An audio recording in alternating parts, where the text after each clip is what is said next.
વારસાના પ્રકારની આપણે શરૂઆત કરી હતી. એમાં આપણે શરૂઆત કરી હતી પ્રાકૃતિક વારસાની. પ્રાકૃતિક વારસાના અલગ અલગ અંગ તરીકે આપણે અત્યાર સુધી 4 જે પ્રશ્નો હતા એ પૂરા કર્યા. હવે એના પછીનો પ્રશ્ન સાંસ્કૃતિક વારસો. સાંસ્કૃતિક વારસો એટલે માનવ સર્જિત વારસો. મનુષ્યને જે પણ કાંઈ એણે સર્જન કર્યું છે એને સાંસ્કૃતિક વારસો કહી શકાય. ચાલો આપણે જોઈએ સાંસ્કૃતિક વારસો એટલે શું અને તેમાં કઈ કઈ વિગતો આવી શકે. સાંસ્કૃતિક વારસો. સાંસ્કૃતિક વારસો એટલે મેં કીધું એ અનુસાર માનવ સર્જિત વારસો. સાંસ્કૃતિક વારસો ભારતે જગતને વિવિધતાપૂર્ણ અને સમૃદ્ધ ભેટ આપી. ભારત પહેલેથી એવો દેશ છે જેણે દુનિયાની અંદર અલગ અલગ ભેટ આપી છે અને એમાંની એક ભેટ એટલે સાંસ્કૃતિક વારસો. હવે જો વ્યાખ્યા પૂછાય કે સાંસ્કૃતિક વારસો એટલે શું, તો એ વ્યાખ્યા શું લખી શકાય? તો સાંસ્કૃતિક વારસો એટલે માનવીએ પોતાના પુણે, બુદ્ધિ ચાતુર્ય, આવડત અને કલા કૌશલ્ય 4 વસ્તુ છે. ફરી એકવાર, માનવીએ પોતાના પુણે, બુદ્ધિ ચાતુર્ય, આવડત અને કલા કૌશલ્ય દ્વારા જે કાંઈ પ્રાપ્ત કર્યું કે તેનું સર્જન કર્યું તેને સાંસ્કૃતિક વારસો કહી શકાય. તો મિત્રો, માનવી પોતાની બુદ્ધિ શક્તિ પુણે દ્વારા જે કાંઈ પ્રાપ્ત કરે છે અથવા તો જે કાંઈનું સર્જન કરે છે તેને સાંસ્કૃતિક વારસો કહી શકાય. હવે જે સાંસ્કૃતિક વારસો છે એનું ભારતમાં સર્જન તો થયું, પરંતુ સાંસ્કૃતિક વારસાનું સર્જન થવા માટે ભારતની અંદર ઘણી બધી વિવિધ પ્રજા આવી, પ્રજાતિઓ આવી, જેના થકી એનું સર્જન થયું. તો ભારતમાં કઈ કઈ પ્રજાઓ આવી? ભારતમાં આર્યોથી શરૂ કરી ભારતમાં સૌથી વધારે વિકાસ પામેલી જો કોઈ પ્રજા હોય તો એ છે આર્યો. માટે ભારતીય સંસ્કૃતિને આર્ય સંસ્કૃતિ તરીકે પણ ઓળખવામાં આવે છે. આર્યોથી શરૂ કરી શક, ક્ષત્રપ, હુણ, ગોથ, વેંડાલ એ બધી તો છે, પણ આમાં ગોથ, વેંડાલ, યુવેજી એનો સમાવેશ તમારા પાઠ્યપુસ્તકમાં નથી. તો કદાચ એ ન લખવો તો ચાલે, લખ્યું હોય તો તમે એમાં ઉમેરી શકો. અધરવાઇઝ શક, ક્ષત્રપ, કુષાણ, હુણ, ઈરાની. હવે જે આમાં શક થી લઈને જે હુણ સુધીના જે છે એને તમે પ્રાચીન યુગ કહી શકો. ત્યારબાદ ઈરાની, તુર્ક અને આરબ અને મુઘલ પણ તમે લઈ શકો. એટલે કે ઈરાની થી મુઘલ સુધીના જે છે એ મધ્યયુગી પ્રજાતિ. જ્યારે ફ્રેન્ચ અને પારસીઓ છે એનો સમાવેશ આધુનિક યુગમાં કરી શકાય. એની સાથે અંગ્રેજો, વલંદા, ડેનિશ એ પણ લેવાય તો લઈ શકાય, પરંતુ ટેક્સ્ટબુકમાં જે આપેલી છે એ આ છે. ફરી એકવાર 3 ભાગમાં વહેંચી શકાય, જાણકારી માટે ધ્યાન રાખવું. શક, ક્ષત્રપ, કુષાણ અને હુણ આ 4 પ્રાચીન. ત્યારબાદ ઈરાની, તુર્ક, આરબ અને મુઘલ આ 4 જે છે એ મધ્યયુગ. જ્યારે ફ્રેન્ચ અને પારસી એ અર્વાચીન યુગમાં સમાવેશ કરી શકાય. તો આ જે બધી જાતિઓ છે આ તમામ જાતિ પ્રજાતિ ભારતમાં આવી અને બધા વચ્ચેના આદાન પ્રદાન એટલે આપલેથી ભારતીય સંસ્કૃતિ સમૃદ્ધ બની. આના પરથી પ્રશ્ન આવી શકે કે ભારતીય સંસ્કૃતિ કેવી રીતે સમૃદ્ધ બની? તો અલગ અલગ પ્રજાતિ ભારતમાં આવી અને એમની વચ્ચે વિવિધ આદાન પ્રદાન જે થયું એના દ્વારા આપણી સંસ્કૃતિ સમૃદ્ધ બની. હવે ત્યાર પછીનો અને સૌથી અગત્યનો પ્રશ્ન, સાંસ્કૃતિક વારસો જે છે એની અંદર કઈ કઈ બાબતનો સમાવેશ કરી શકાય અથવા ભારતીય સંસ્કૃતિ કેવી રીતે સમૃદ્ધ બની સાંસ્કૃતિક વારસાની દ્રષ્ટિએ? તો સાંસ્કૃતિક વારસો પ્રાગ ઐતિહાસિક કાળના સમયથી મળેલી ભેટ છે. ભારતે પ્રાગ ઐતિહાસિક કાળના સમયથી આપેલી ભેટ એટલે સાંસ્કૃતિક વારસો. હવે પ્રશ્ન એ છે કે પ્રાગ ઐતિહાસિક કાળ એટલે શું? પ્રાગ ઐતિહાસિક કાળ એટલે એ કાળ કે જે સમયમાં ભાષા અને લિપિની શોધ થઈ તે. કેમ કે પહેલા ભાષા અને લિપિ નથી, હંમેશા પહેલા લિપિની શોધ થાય, ત્યારબાદ ભાષા અને ભાષા પરથી સાહિત્યનું સર્જન થાય. તો એ એટલે પ્રાગ ઐતિહાસિક કાળ. ત્યારથી સાંસ્કૃતિક વારસાની શરૂઆત થઈ. ઉદાહરણ રૂપે શિલ્પ અને સ્થાપત્યની કળા આશરે 5000 વર્ષ પ્રાચીન છે. શિલ્પ અને સ્થાપત્ય શિલ્પકલા એટલે જે કોતરણી કરવામાં આવે, મૂર્તિ બનાવવામાં આવે એને શિલ્પકલા કહી શકાય. જ્યારે ચણતર કરીને કોઈ રચના કરવામાં આવે, કોઈ ઇમારત બનાવવામાં આવે તો એને સ્થાપત્ય કલા કહી શકાય. એના વિશે આપણે શીખીશું, પણ એ ત્રીજું ચેપ્ટર છે. હાલ ધ્યાન રાખવું કે શિલ્પ સ્થાપત્યની કળા આશરે કેટલા વર્ષ જૂની છે? 5000 વર્ષ જૂની છે. એનું ઉદાહરણ છે સિંધુ ખીણની સંસ્કૃતિમાંથી મળી આવેલા પુરાવશેષો. આપણને ખ્યાલ છે કે આપણી સંસ્કૃતિ, ભારતીય સંસ્કૃતિ જે છે એ હડપ્પા કાળની અને સિંધુ ખીણની છે. તો સિંધુ ખીણની સંસ્કૃતિના પુરાવશેષ કયા? નંબર 1, દેવ અને દેવીની પ્રતિમાઓ એટલે કે મૂર્તિઓ. ત્યારબાદ માનવ શિલ્પ, પશુઓ, વિવિધ પ્રકારના રમકડા અને સૌથી અગત્યનું દાઢીવાળા પુરુષનું શિલ્પ. એટલે જો તમે તમારા પાઠ્યપુસ્તકમાં જોશો તો એની અંદર એક ફોટો આપેલો છે, એ દાઢીવાળા પુરુષનું શિલ્પ છે. પ્રશ્ન પૂછાય છે ઘણી વખત કે દાઢીવાળા પુરુષનું શિલ્પ એ કઈ બાબતની યાદ અપાવે છે? તેનો જવાબ છે સિંધુ ખીણની સંસ્કૃતિ. અને અંતમાં નર્તકીની પ્રતિમા, નાચનારી સ્ત્રી છે એની પ્રતિમા. તો આ બધા સિંધુ ખીણની સંસ્કૃતિમાંથી મળી આવેલા પુરાવશેષ છે. આટલું નહીં, આ ઉપરાંત એ જ ક્રમમાં મૌર્ય યુગમાં ઊંધા કમળની આકૃતિ પર સિંહ અને વૃષભનું શિલ્પ એ પણ જે આપણી સિંધુ ખીણની સંસ્કૃતિ છે એની યાદ અપાવે છે. મૌર્ય યુગમાં ઊંધા કમળની આકૃતિ પર સિંહ અને વૃષભનું શિલ્પ. વૃષભ એટલે બળદ, દાખલો કહી શકો. તો ઘણી વાર એવું બને છે કે એક્ઝામમાં ચિત્રાકૃતિ આપવામાં આવે છે, એમાં કમળ દર્શાવેલું હોય અને એની પર જો બળદ જેવું દેખાય તો સમજવું એ સિંધુ ખીણની સંસ્કૃતિની યાદ અપાવે છે. ત્યારબાદ બુદ્ધની પ્રજ્ઞા પારમિતાનું શિલ્પ, ભગવાન બુદ્ધનું જે શિલ્પ છે ધ્યાન અવસ્થામાંથી. સારનાથની ધર્મચક્ર પ્રવનવાળી મહાત્મા ગૌતમ બુદ્ધની પ્રતિમા. ત્યારબાદ કાલખંડના જૈન તીર્થકરોની પ્રતિમા. તો આ બધી પ્રતિમાઓ છે કે જે આપણને મળી આવી છે. અને અંતમાં અને સૌથી અગત્યનું રાષ્ટ્રકૂટ રાજાઓના સમયની ઇલોરાની ગુફાઓ. રાષ્ટ્રકૂટ એક વંશ છે, જે રાજાઓનો વંશ થઈ ગયો તે એના સમયમાં ઇલોરાની ગુફાઓ મળી આવી છે. પ્રશ્ન પૂછાય છે કે ઇલોરાની ગુફાઓ કોના સમયમાં મળી? તેનો જવાબ છે રાષ્ટ્રકૂટ રાજાઓ. તો આ દરેકને જોતા સાંસ્કૃતિક વારસા પ્રત્યે આદર અને ગૌરવની લાગણી અનુભવાય છે. તો આ પ્રશ્ન પૂરો થયો. એવું શા પરથી કહી શકાય કે સાંસ્કૃતિક વારસાની કઈ બાબતો એવી છે કે જેના દ્વારા આપણને આદર અને પ્રેમની લાગણી અનુભવાય છે? સાંસ્કૃતિક વારસામાં કઈ બાબતનો સમાવેશ થાય એ તો અત્યારે આપણે જોયું. હવે આપણે જે સિલેબસમાં જે આગળ વધી રહ્યા છીએ એમાં અમુક બાબતો એવી છે કે જે કદાચ બોર્ડની એક્ઝામમાં અથવા તો તમારી જે સ્કૂલની એક્ઝામ છે એની અંદર એટલા બધા એમાંથી અગત્યના પ્રશ્નો નથી બનતા. અને દરેક વસ્તુને અને જેમાં માત્ર માહિતી પ્રકારનું છે એને બોર્ડ પર જો લઈને બધું આપણે કરવા જઈએ, કરવામાં કોઈ વાંધો નથી, પણ એમાં સમય થોડો વધારે લાગે છે. અને જો સમય વધારે લાગે તો સ્વાભાવિક છે કે તમને થોડો જો વિડીયો લેટ મળે તો એના કારણે તમારું અટકે.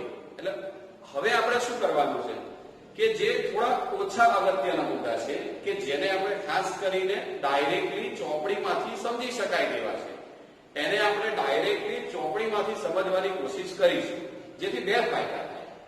એક કે તમને ચોપડી સામે લાઈવ હોય એવું પણ લાગે અને એના અક્ષરો તમને વ્યવસ્થિત વંચાય, કયા ફકરાથી કયા ફકરા સુધીનો જવાબ એમાં લઈ શકાય એમ છે, કેટલા માર્કમાં આવી શકે એમ છે એ પણ ખબર પડે. અને બીજું, સમયનો પણ બચાવ થાય. પણ આના માટે તમારે શું કરવાનું છે?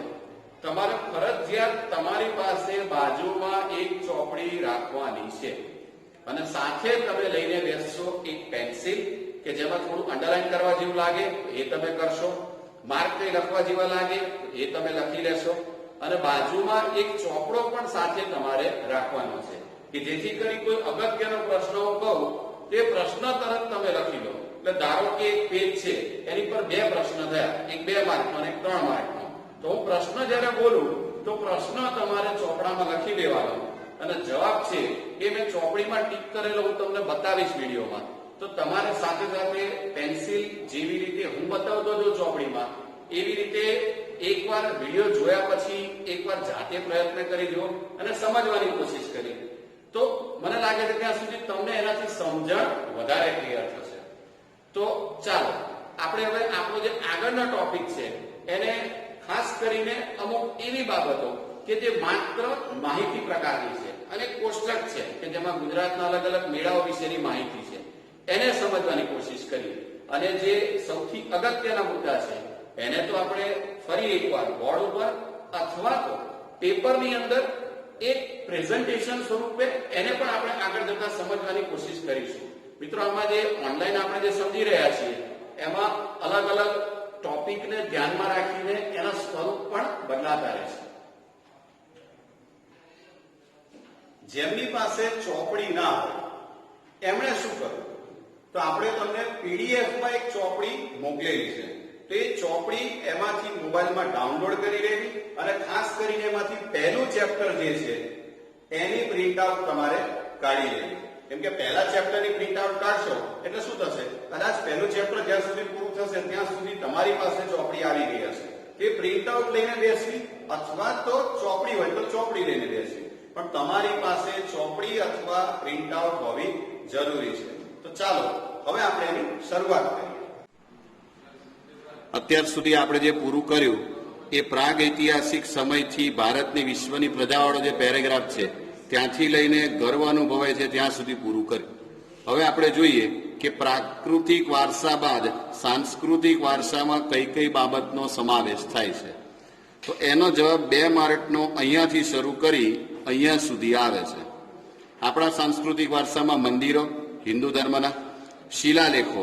શિલાલેખ એટલે મોટી એક જાતની તમે કહી શકો પથ્થરની જે આકૃતિ જે રચાય એ એટલે શિલાલેખ. એટલે કે પથ્થરની અંદર જે કોતરણી કરીને બનાવવામાં આવે તે.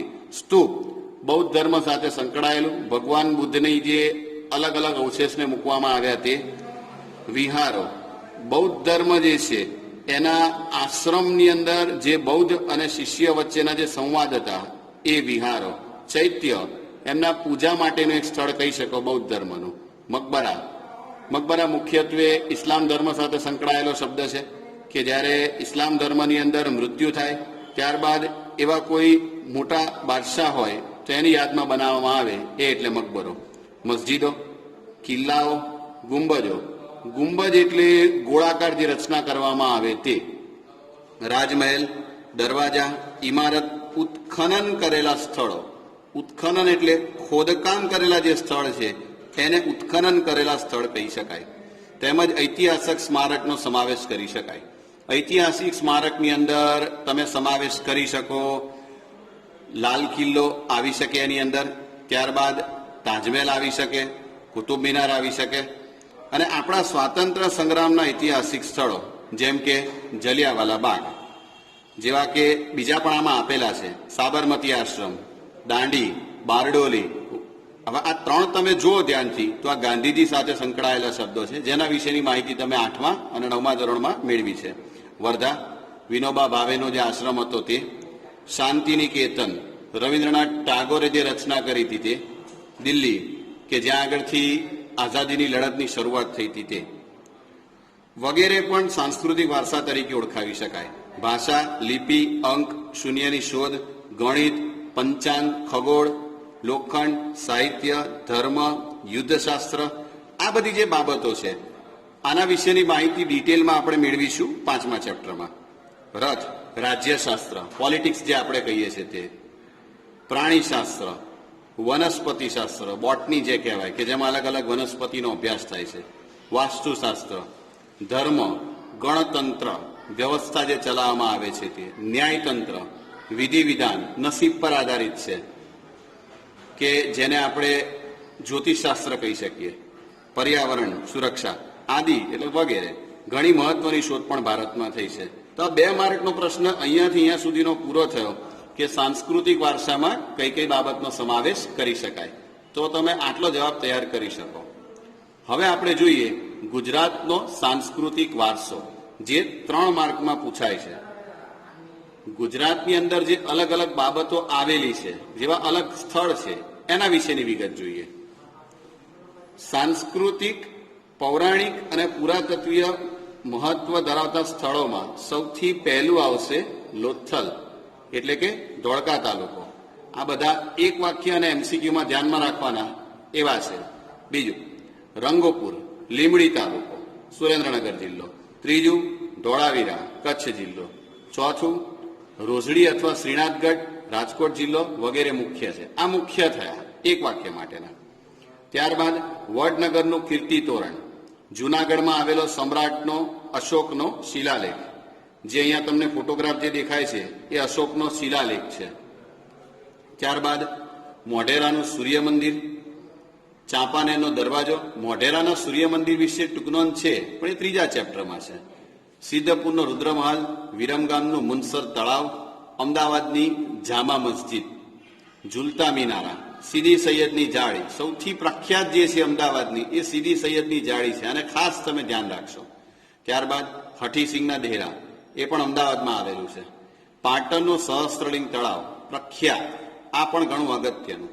વડોદરાનો રાજમહેલ જે લક્ષ્મીવિલાસ પેલેસ છે તે, જૂનાગઢનો મોહબ્બત ખાનનો મકબરો, નવસારીની પારસી અગિયારી વગેરે ઐતિહાસિક મહત્વ ધરાવતા સ્થળો જોવાલાયક છે.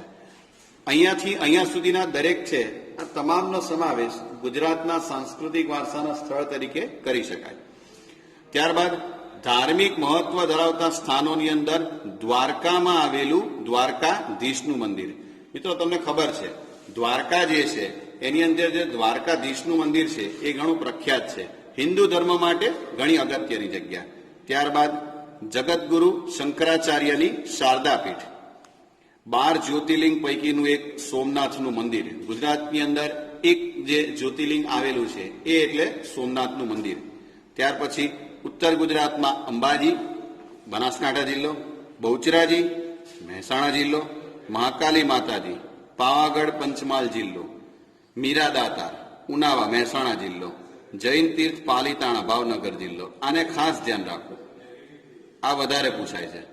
રણછોડરાય મંદિર ડાકોર ખેડા જિલ્લો, શામળાજી એટલે કે અરવલ્લી જિલ્લો. આને ગણાવી શકાય. તો અહીંયા એનો જવાબ પૂરો કરવો હોય 2 માર્કમાં તો કરી શકાય. 3 માર્કમાં જો પૂછાય તો હજુ આ પણ એમાં ઉમેરવું પડશે. જેમાં ગુજરાતના જાણીતા ધાર્મિક, સામાજિક અને પ્રવાસનલક્ષી સ્થળોમાં પોળ એટલે જે સિટીની અંદર જે તમે અલગ અલગ લાંબી ગલીઓ જોવો છો કે જેમાં એકદમ અત્યંત ગીચ વિસ્તાર આવેલો હોય એને પોળ કહી શકાય. વિજયનગર સાબરકાંઠા જિલ્લો, પતંગ ઉત્સવ. તમને ખ્યાલ છે કે જ્યારે ઉત્તરાયણ આવે છે ત્યારે ગુજરાતની અંદર પતંગ ઉત્સવની એક શરૂઆત થતી હોય છે, જેમાં વિશ્વભરના પતંગબાજ આવે છે અને ગુજરાત ટુરિઝમ, ગુજરાત સરકાર તરફથી એનું આયોજન કરવામાં આવે છે. કાંકરિયા કાર્નિવલ 31 ડિસેમ્બર વખતે જે આતિશબાજી થાય છે એ કાંકરિયા કાર્નિવલ અમદાવાદ. તાનારીરી મહોત્સવ વડનગર, આ અગત્યનું, આ ઘણીવાર વિકલ્પ સ્વરૂપે પૂછાય છે. ઉત્તરાર્ધ નૃત્ય મહોત્સવ મોઢેરા અને રણોત્સવ કચ્છમાં જે રણોત્સવ થાય છે તે. તો 3 માર્ક સુધી તમારે લેવું હોય તો અહીંયા સુધીનું લઈ શકાય. 2 માર્કમાં અહીંયા સુધી પૂરો થાય. તો આ 3 માર્કનો પ્રશ્ન પૂરો થયો. હવે જૈન બૌદ્ધ પ્રવાસન સ્થળ જો અલગથી પૂછાય તો લખવા, બાકી આને ઉપર લેવાની જરૂર નથી. ગુજરાતમાં જૈન અને બૌદ્ધ ધર્મનો પ્રચાર પ્રસાર થયેલો, જેના આધાર સ્વરૂપે ગુજરાતમાં વડનગર, તારંગા, ખંભાલીડા, જૂનાગઢ, શામળાજી, કોટેશ્વર, તળાજા આ બધા મોટાભાગના સૌરાષ્ટ્રમાં આવેલા છે. ઢાંક, ઝઘડિયા જે છે ભરૂચ પાસે આવેલું સ્થળ છે, એ બૌદ્ધ અને જૈન ગુફાઓ જોવા મળે છે. ત્યારબાદ હવે તમને જે કોષ્ટક આપવામાં આવ્યું છે એ ગુજરાતના મેળાઓ છે. આમાંથી માત્ર એક વાક્યનો પ્રશ્ન અથવા તો કોઈ વિકલ્પ પૂછી શકે. આખું કોષ્ટક એક્ઝામમાં પૂછાતું નથી. ગુજરાતની ભાતીગળ સંસ્કૃતિમાં વિવિધ સ્થળોએ પરંપરાગત રીતે ધાર્મિક, સામાજિક મહત્વ ધરાવતા મેળા યોજાય છે, એની વિગત આપી છે. હવે તમે ધ્યાનથી જુઓ. સૌથી પહેલું ક્રમ આપેલો છે, બીજું મેળાનું નામ છે, મેળાનું સ્થળ છે અને એની તિથિ છે. તિથિ મોટે ભાગે ઓછી પૂછાય છે, એટલે કદાચ એ તૈયાર ના કરો તો ચાલે. મુખ્યત્વે મેળાનું નામ અને મેળાનું સ્થળ, આ બેને ધ્યાનમાં રાખવાના છે. પહેલો મોઢેરાનો મેળો મોઢેરા મહેસાણા, બહુચરાજીનો મેળો બહુચરાજી એ પણ મહેસાણા છે. તિથિ આમાં આપી છે સાઈડમાં, શ્રાવણ વદ અમાસ અને ચૈત્ર સુદ પૂનમ. પણ મેં કીધું એ અનુસાર કે એકવાર એને જોઈ લો તો ચાલે, બાકી એક્ઝામમાં આનું મહત્વ નથી. એટલે કદાચ તમે આ કોષ્ટક તૈયાર ના કરો તો ચાલે. ત્રીજું શામળાજીનો કાળિયા ઠાકોરજીનો મેળો, શામળાજી, અરવલ્લી જિલ્લો, જે હાલમાં બનેલો એક નવો જિલ્લો છે. ત્યાર પછી ભાદરવી પૂનમનો મેળો, અંબાજી. તો આ ઘણું અગત્યનું, આના પૂછાવાના ચાન્સ સૌથી વધારે હોય છે. ફરી એકવાર, ભાદરવી પૂનમનો મેળો, અંબાજી, બનાસકાંઠા, લોકો જે ચાલતા જાય છે એ વખતે તે. ભવનાથનો મેળો, આ પણ અગત્યનું, જુનાગઢને આવેલું, ગિરનાર જુનાગઢ. ભવનાથ એટલે મુખ્યત્વે મહાદેવનું એક મંદિર છે. તરણેતરનો મેળો, તરણેતર, સુરેન્દ્રનગર, ચોટીલા પાસે જે સ્થાન આવેલું છે ત્યાં એક મંદિર છે. મુખ્યત્વે એ ભાથીજી મહારાજનું મંદિર છે અને એક મોટું મેદાન છે. ભાદરવી સુદમાં ચોથથી લઈને છઠ સુધી ભરાતો હોય છે. ભળિયાદનો મેળો અગત્યનું, ભળિયાદ, અમદાવાદ. નકળંગનો મેળો, કોળિયા, ભાવનગર. માધવપુરનો મેળો, માધવપુર, પોરબંદર. વૌઠાનો મેળો, આ ફરી એકવાર આ અગત્યનું, ધોળકા, અમદાવાદ. મીરાદાતારનો મેળો, ઉનાવા, મહેસાણા, આ પણ અગત્યનું. હું આમાં જે ટીક કરી રહ્યો છું એ એવા છે કે જે મોટે ભાગે બોર્ડમાં પૂછાયેલા અથવા તો જેની પૂછાવાની સંભાવના વધારે છે. ત્યારબાદ ડાંગ દરબારનો મેળો, આહવા. ગોળ ગધેડાનો મેળો, ગરબાળા, દાહોદ. કાર્તિકી પૂર્ણિમાનો મેળો, સોમનાથ, ગીર. અને અંતમાં ભાંગુરિયાનો મેળો, કવાંટ, છોટા ઉદેપુર. હવે આમાંથી જે અગત્યના મેં જે ટીક કર્યા છે એ 4થું, 5મું, 7મું, 10મું અને 11મું, કુલ 15 છે. આખું કોષ્ટક એક્ઝામમાં પૂછાવાનું નથી. તમારે માત્ર એમાંથી જે અલગ અલગ સ્થળ છે એ યાદ રાખવાના છે.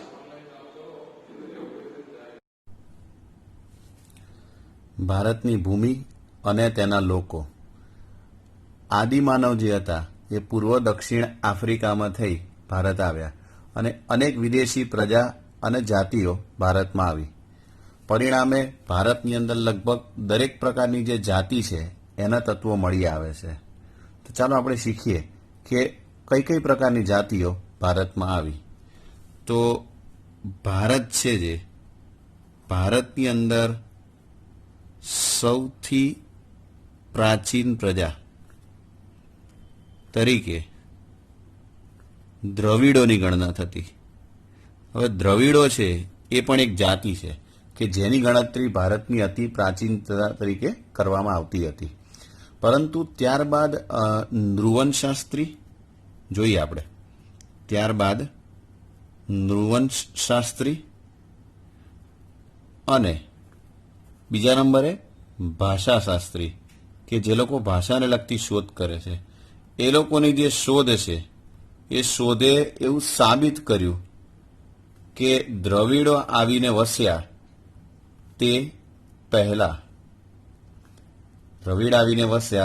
તે પહેલા ભારતમાં બીજી ભિન્ન ભિન્ન 6 જાતિઓ રહેતી હતી. 6 જાતિઓ રહેતી હતી. તો તમને પ્રશ્ન થાય કે હવે એ 6 જાતિઓ કઈ કઈ? તો ચાલો હવે આપણે એ 6 જાતિઓ જે છે એના વિશે માહિતી મેળવીએ. હવે તમારે એક્ઝામમાં જે ધ્યાન રાખવાનું છે કે અમને પ્રાચીન પ્રજા તરીકે પૂછાય તો કયું લખવાનું, દ્રવિડ કે બીજું કંઈ? તો એનો જવાબ છે, તમે જ્યારે એક્ઝામની અંદર પ્રશ્ન પૂછાય પ્રાચીન પ્રજા તરીકે તો એનો જવાબ તમે દ્રવિડ નહીં લખો, પરંતુ એનો જવાબ રહેશે નેગ્રીટો, કે જેને આપણે હપ્સી તરીકે પણ ઓળખાવીએ છીએ. તો ચાલો હવે આપણે પરિચય મેળવીએ 6 જાતિનો. એમાં સૌથી પહેલી જાતિ એ એટલે નેગ્રીટો, કે જેને આપણે કહીશું હપ્સી અથવા તો તમે એને કહી શકો છો નીગ્રો. આ 3 નામ એક જ છે. ફરી એકવાર, નેગ્રીટો, હપ્સી અથવા નીગ્રો. હવે નેગ્રીટો અથવા જે નીગ્રો જાતિ છે એને કહેવામાં આવે છે ભારતના સૌથી પ્રાચીન નિવાસી. તો તમે એક્ઝામની અંદર જ્યારે MCQ અથવા તો ટૂંકો પ્રશ્ન પૂછાય કે ભારતના સૌથી પ્રાચીન નિવાસી કોણ, તો એનો જવાબ તમે લખશો નેગ્રીટો અથવા તો હપ્સી, કે જે સૌથી પ્રાચીન છે. હવે કેટલાક ઇતિહાસકાર છે એનું એવું માનવું છે, ઇતિહાસકારોનું માનવું છે કે જે હપ્સી છે અથવા નેગ્રીટો છે એ ભારતમાં જે માર્ગ હતો બલુચિસ્તાન બલુચિસ્તાનના માર્ગે એ લોકો ભારતમાં આવ્યા. બલુચિસ્તાન થઈને એ લોકો ભારત આવ્યા હતા અને મૂળ બલુચિસ્તાન જે આવ્યા એ લોકો, બલુચિસ્તાન તો માર્ગ છે, પણ મૂળ જે હબસીઓ છે એનો પ્રદેશ છે આફ્રિકા. એટલે એ લોકો આફ્રિકા થઈ બલુચિસ્તાનના માર્ગે ભારત આવ્યા. હવે એમના વર્ણની વાત કરીએ તો જે હબસી છે એ વર્ણે શ્યામ, શ્યામ એટલે કાળા. ત્યારબાદ ઊંચાઈ, ઊંચાઈ એમની જે હતી એ બહુ વધારે નથી, એ માત્ર 4 થી 5 ફૂટ, અને એની સાથે એમના વાળ જે હતા એ હતા વાંકડિયા. તો આ પરિચય પૂરો થયો નેગ્રીટો અથવા હબસી અથવા તો નીગ્રો. ફરી એકવાર આ પ્રશ્ન 2 માર્કમાં પૂછી શકાય. તો નેગ્રીટોનો પરિચય આપો એવો પ્રશ્ન પૂછાય, તેનો જવાબ કઈ રીતે તૈયાર કરવો? પહેલો મુદ્દો, નેગ્રીટો ભારતના સૌથી પ્રાચીન નિવાસી તરીકે ગણાય છે. બીજો, ઇતિહાસકારનું માનવું છે કે નેગ્રીટો આફ્રિકાના મૂળ વતનથી બલુચિસ્તાનના માર્ગે ભારત આવ્યા, જે વર્ણે શ્યામ, ઊંચાઈ 4 થી 5 ફૂટ અને માથે વાંકડિયા વાળ ધરાવતા હતા. હવે આપણે જોઈશું બીજું, એ એટલે ઓસ્ટ્રેલોઇડ. ઓસ્ટ્રેલોઇડનો પરિચય. ઓસ્ટ્રેલોઇડ પ્રજા જે છે એ મુખ્યત્વે અગ્નિ એશિયામાંથી આવેલી પ્રજા છે. આ પહેલો મુદ્દો છે કે મૂળ એ પ્રજા ક્યાંથી આવી. તો અગ્નિ જે છે એ દિશાનું નામ છે કે જ્યાંથી ઓસ્ટ્રેલોઇડ પ્રજા આવી. ઓસ્ટ્રેલોઇડ પ્રજા જે છે એનું બીજું નામ છે નિષાદ. હવે નિષાદ મુખ્યત્વે ભીલી પ્રજા માટે પ્રયોજવામાં આવતો શબ્દ છે. ભીલી તમને ખ્યાલ છે કે એક જાતિ છે, એના માટે ઉપયોગ થાય છે, પણ નિષાદ ઓસ્ટ્રેલોઇડને કહેવામાં આવે છે. અને મુખ્યત્વે જે નિષાદ નામ છે એ આર્યોએ આપેલું નામ છે. એટલે એનો અર્થ થયો કે ઓસ્ટ્રેલોઇડ એટલે નિષાદ, આર્યો એટલે નિષાદ નહીં. આર્યોએ આપેલું નામ છે નિષાદ ઓસ્ટ્રેલોઇડને. ઘણી વખત તમને પ્રશ્ન પૂછાય છે કે ઓસ્ટ્રેલોઇડ પ્રજાનો શારીરિક પરિચય આપો. તો ઓસ્ટ્રેલોઇડની જે શારીરિક વિશેષતાઓ છે એની વાત કરીએ. રંગે શ્યામ એટલે કે કાળા, માથું લાંબુ અને પહોળું, કદ ટૂંકું, નાક ચપટું. તો આ 4 જે છે એ મુખ્યત્વે શારીરિક વિશેષતા છે ઓસ્ટ્રેલોઇડની. હવે જે ઓસ્ટ્રેલોઇડ છે એ ભારતની સંસ્કૃતિ અને સભ્યતાના વિકાસમાં અગત્યનો ફાળો આપનાર જાતિ તરીકે એને ઓળખવામાં આવે છે. એક વાક્યમાં પૂછાય છે, ભારતની સંસ્કૃતિ અને સભ્યતાના વિકાસમાં કોનો ફાળો સૌથી અગત્યનો છે? તેનો જવાબ આવે ઓસ્ટ્રેલોઇડ. ભારતની સંસ્કૃતિ આમ તો આર્ય સંસ્કૃતિ કહેવાય છે, એટલે ભારતની સંસ્કૃતિમાં અગર કોઈ સૌથી વધુ વિકસિત જાતિ હોય તો એ આર્યો છે, પરંતુ સંસ્કૃતિની અને સભ્યતાના વિકાસમાં ફાળો આપનાર કોઈ જાતિ હોય તો એ ઓસ્ટ્રેલોઇડ છે. હવે ઓસ્ટ્રેલોઇડનું જે નિષાદ નામ છે એ તો આર્યોએ આપેલું છે. હવે ઓસ્ટ્રેલોઇડના લક્ષણો અત્યારે ક્યાં ક્યાં જોવા મળે છે? તો ભારતની મુખ્યત્વે કોલ અને મુંડા જાતિમાં આ લક્ષણો જોવા મળે છે. કોલ અને મુંડા જાતિ છે એ અત્યારે બિહાર અને મુખ્યત્વે પૂર્વ ભારત સાથે સંકળાયેલી જાતિઓ છે કે જ્યાં આગળ જોવા મળે છે. એ સિવાય અસમ જે છે, અસમની ખાસી પ્રજા, એમાં પણ આ લક્ષણ જોવા મળે છે. અને નિકોબાર અને બ્રહ્મદેશની પ્રજા. મિત્રો, બ્રહ્મદેશ એટલે મ્યાનમાર, જેને આપણે હાલનું બર્મા પણ કહી શકીએ. નિકોબાર આપણો જે અંદમાન નિકોબાર ટાપુ છે ત્યાં મુખ્યત્વે આ જાતિઓ જોવા મળે છે. અને અંતમાં જો જોઈએ તો ઓસ્ટ્રેલોઇડ પ્રજા છે એ કયા કયા પ્રકારના કૌશલ્ય ધરાવતી હતી? તો ઓસ્ટ્રેલોઇડ પ્રજા મુખ્યત્વે માટીના વાસણો બનાવવા, ખેતી કરવી અને સુતરાઉ કાપડનું વણાટ કામ કરવું જેવા કૌશલ્યો ધરાવતી હતી. આ એમના કૌશલ્યો છે. અને અંતમાં તેઓ સાથે સાથે ધાર્મિક માન્યતાઓ પણ ધરાવતા હતા. તો આ પૂરો થયો ઓસ્ટ્રેલોઇડનો પરિચય. ફરી એકવાર જો મુખ્ય મુદ્દા તમને કહું તો કઈ રીતે જવાબ તૈયાર કરી શકાય? પહેલું, ક્યાંથી આવી હતી તે? અગ્નિ એશિયામાંથી. બીજો, શારીરિક વિશેષતા જે અહીંયા લખી છે તે. ત્રીજો, ભારતની સંસ્કૃતિ સભ્યતાના વિકાસમાં અગત્યનો ફાળો. ચોથો, એમને આપવામાં આવેલું નામ નિષાદ. પાંચમો, ભીલી પ્રજા માટે ઉપયોગ થાય છે. છઠ્ઠું, કઈ કઈ જાતિ સાથે સંકળાયેલી છે તે. અને સાતમું, કયા કૌશલ્ય ધરાવતા હતા. અને આઠમો મુદ્દો, ધાર્મિક માન્યતા ધરાવતા હતા તે. તો 8 મુદ્દાને જો કવર કરવામાં આવે તો ઓસ્ટ્રેલિયાનો જે અગત્યનો 2 માર્કનો પ્રશ્ન છે એ અહીંયા પૂરો થયો. ચાલો હવે આપણે જોઈએ આગળનો પ્રશ્ન, એ એટલે દ્રવિડ પ્રજા. હવે દ્રવિડ પ્રજા છે એ મુખ્યત્વે 3 માર્કમાં પૂછાતો પ્રશ્ન છે. ઘણી વખત એક્ઝામમાં 2 માર્કમાં પણ પૂછાય છે. હવે દ્રવિડ જો શબ્દ સાંભળવામાં આવે તો તમારા મગજમાં તરત જ કદાચ ભારતના એક ક્રિકેટર તરીકેનું નામ છે. એ કોણ? રાહુલ દ્રવિડ. યસ, રાહુલ દ્રવિડ નામ તમે સાંભળેલું છે. રાહુલ દ્રવિડ મૂળ ક્યાંના છે? બેંગાલુરુ એટલે કે બેંગ્લોર, કર્ણાટક, જે દક્ષિણ ભારતનો એક ભાગ છે. તો દ્રવિડની જે ઉત્પત્તિ થઈ કાં તો જે દ્રવિડનો વિકાસ થયો એ પણ દક્ષિણ ભારત સાથે જ સંકળાયેલું છે. ચાલો આપણે એની માહિતી મેળવીએ. પહેલો મુદ્દો, દ્રવિડ એટલે મોહેન્જો-દડોની સિંધુ સંસ્કૃતિના સર્જકો અને પાષાણ યુગના સીધા વારસદાર. પાષાણ યુગ એટલે પથ્થર યુગ. જે મોહેન્જો-દડોની આપણી સંસ્કૃતિ છે તેના અને આપણો જે પથ્થર યુગ હતો એના સીધા વારસદાર કહી શકાય. બીજું, દ્રવિડો ઉત્તરમાંથી આવેલી વિવિધ પ્રજાની ભાષા અને સાંસ્કૃતિક લક્ષણો જે હતા એ ટકી રહ્યા અને સમયાંતર જતા એ લોકો દ્રવિડ નામે ઓળખાયા. આ પહેલો અને આ બીજો મુદ્દો. હવે ત્રીજા મુદ્દાની જો વાત કરીએ તો જે દ્રવિડ છે એમનામાં કયો ખ્યાલ વધારે પડતો વિકસિત હતો એની વાત કરીએ. તો દ્રવિડની અંદર મુખ્યત્વે એમણે જે ખ્યાલ આપ્યો છે એ છે માતા રૂપે દેવી અને પિતા રૂપે પરમાત્મા, એનો ખ્યાલ આપ્યો. હવે દેવી એટલે કોણ? પાર્વતી. અને પરમાત્મા એટલે શિવ.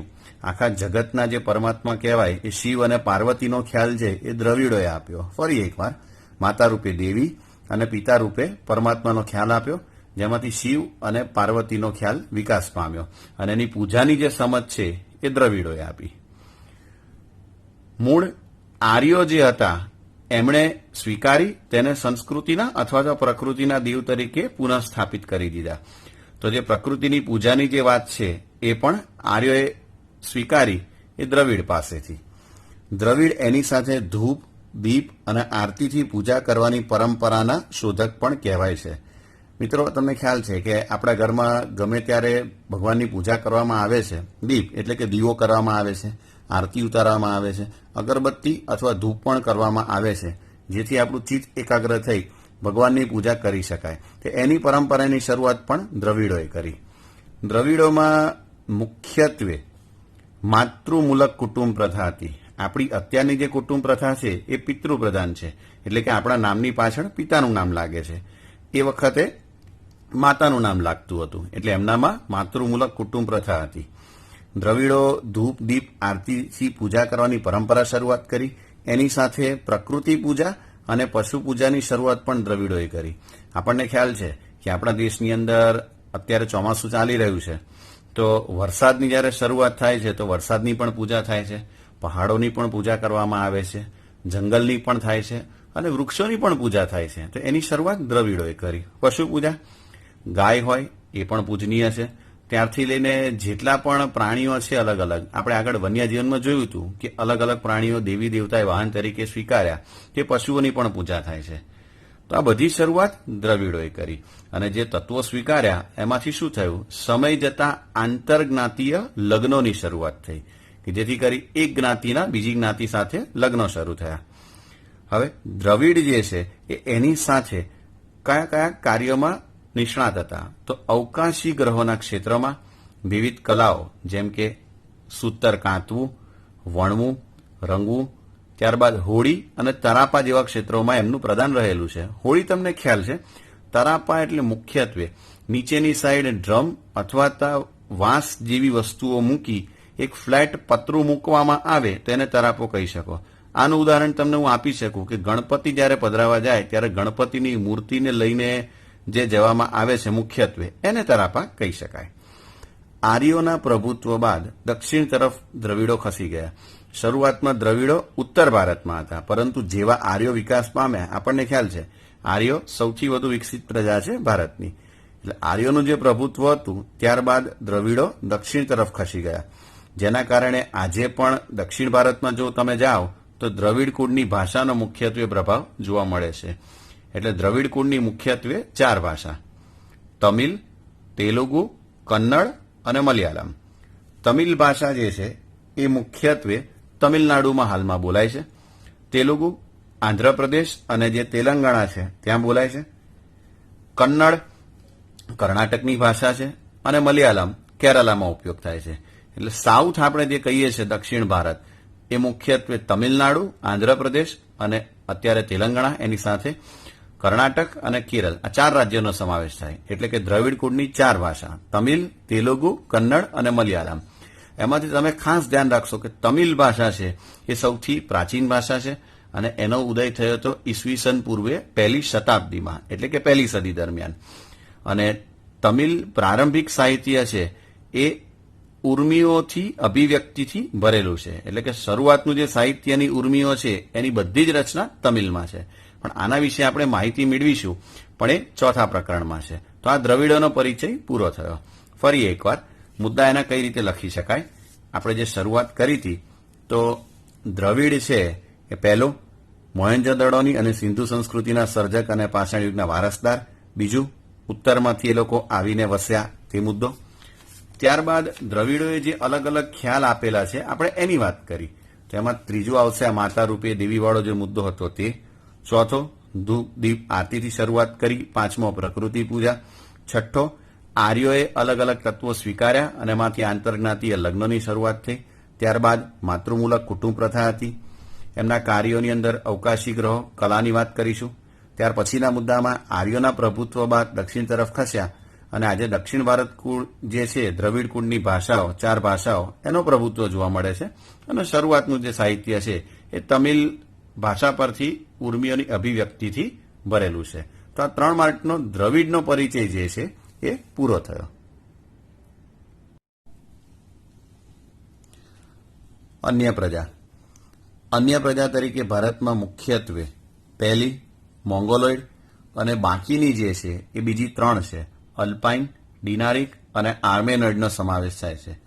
અન્ય પ્રજા મુખ્યત્વે 2 માર્કના પ્રશ્ન તરીકે અલગથી નથી પૂછાતો, પરંતુ એક્ઝામની અંદર બની શકે કે માત્ર જે મોંગોલોઇડ પ્રજા છે એનો પરિચય પૂછાય. તો મોંગોલોઇડ પ્રજા છે એ મુખ્યત્વે ઉત્તર પશ્ચિમ ચીનમાંથી તિબેટ થઈને ભારત આવી. એટલે ચીન જે આપણો પડોશી દેશ છે ત્યાં જે તિબેટનો પ્રદેશ છે ત્યાં થઈને એ લોકો ભારત આવ્યા.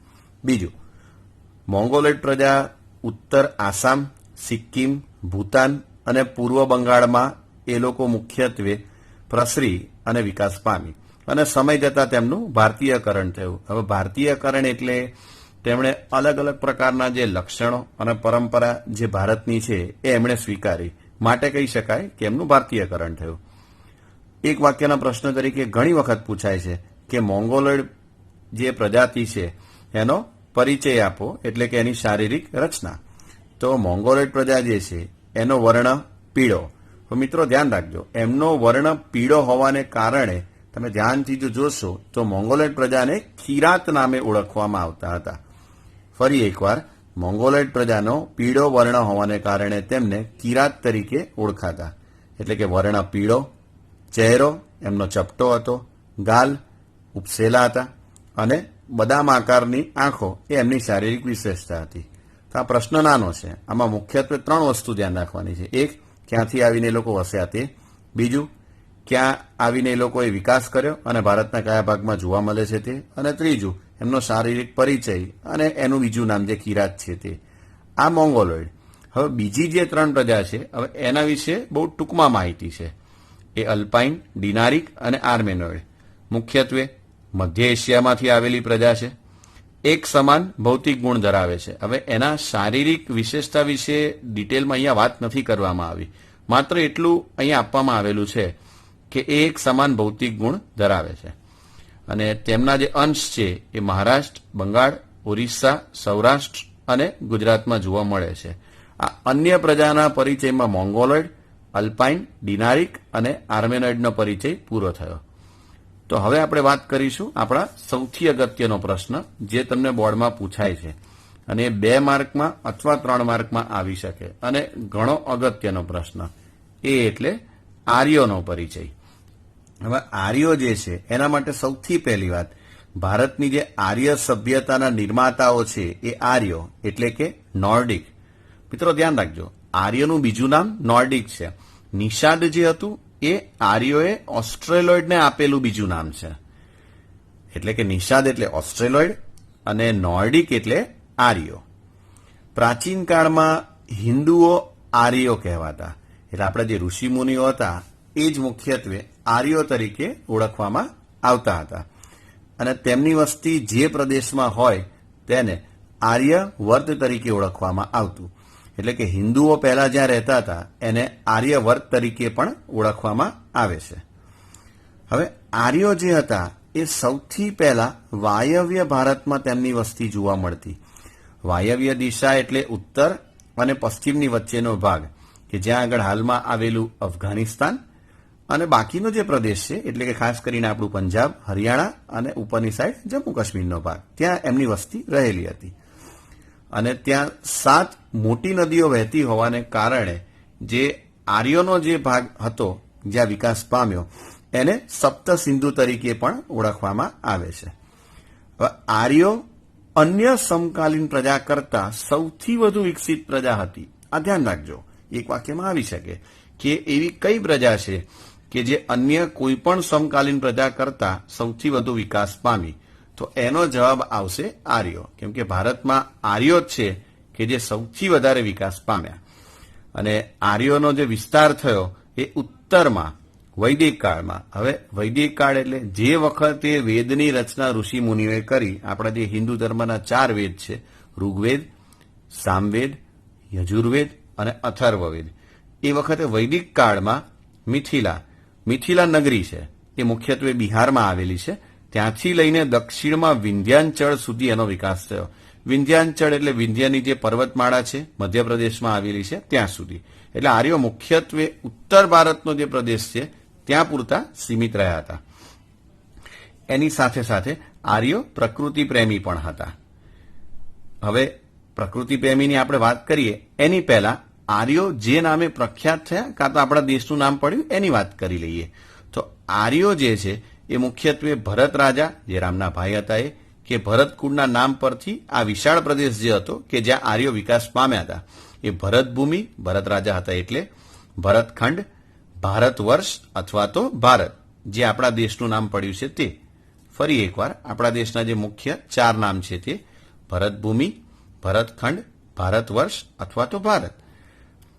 હવે પ્રકૃતિ પ્રેમીની જ્યારે આપણે વાત કરતા હતા તો આર્યો પ્રકૃતિ પ્રેમી હતા. આર્યો વૃક્ષો, પહાડો, સૂર્ય, વાયુ, વરસાદ અને નદીઓની પૂજા કરવાની એમણે પરંપરા વિકસાવી. મુખ્યત્વે આ પરંપરા હતી એમણે દ્રવિડો પરથી અપનાવેલી પરંપરા છે. અને આ બધા પરથી એમણે સ્તુતિની રચના કરી. સ્તુતિ એટલે રૂચાઓ, કે જેને આપણે મંત્રો પણ કહી શકીએ. અને સમય જતા એમાંથી વેદ પઠન છે એ પ્રચલિત બન્યું. વેદ પઠન એટલે એકવાર વેદ હોય એની રચનાઓ થઈ અને વેદની રચનાઓ થયા બાદ એમાંથી એ વેદ બીજાને શીખવાડવામાં આવે એને વેદ પઠન કહી શકાય. અને એમાંથી સમય જતા ધાર્મિક વિધિઓ વિકાસ પામી અને યજ્ઞ યાગાદી જે ક્રિયાઓ હતી એની શરૂઆત થઈ. તો મિત્રો આ આર્યોનો પરિચય પૂરો થયો. ફરી એકવાર મુદ્દા. આર્યો ભારતની સંસ્કૃતિના જે અને સભ્યતાના નિર્માતા હતા, તે નોર્ડિકના નામે જાણીતા. જ્યાં રહેતા હિન્દુઓ એ આર્યો કહેવાતા. વસ્તી જ્યાં હોય એને આર્યવર્ત તરીકે, એટલે ભારતનું એક નામ આર્યવર્ત પણ છે. વાયવ્ય ભારતમાં વસ્તી હતી. 7 મોટી નદીઓ વહેતી હોવાને કારણે સપ્તસિંધુના નામે ઓળખાય છે. અન્ય સમકાલીન પ્રજા કરતા વધુ વિકસિત પ્રજા. વિસ્તાર ઉત્તરમાં મિથિલાથી લઈ દક્ષિણમાં વિંધ્યાંચળ સુધી. નામની વાત કરી, ભરત રાજા કે ભરત કુળના નામ પરથી જે 4 નામ પડ્યા તે. સાથે પ્રકૃતિ પ્રેમી હોવાને કારણે પ્રકૃતિના જે તત્વો છે એની પૂજા કરતા અને તેમાંથી સ્તુતિની રચનાઓ થઈ અને એમાંથી વેદ પઠન થયું અને અંતે ધાર્મિક વિધિ અને યજ્ઞાદિ ક્રિયાઓની શરૂઆત થઈ. તો આર્યનો પરિચય પૂરો થયો. હવે આપણે આગળ જ્યારે વાત કરીશું તો એમાં આપણે વર્ણન કરીશું કે અલગ અલગ પ્રકારના જે ભારતની અંદર જે જાતિઓ આવી એમનું ભારતીયકરણ કેવી રીતે થયું.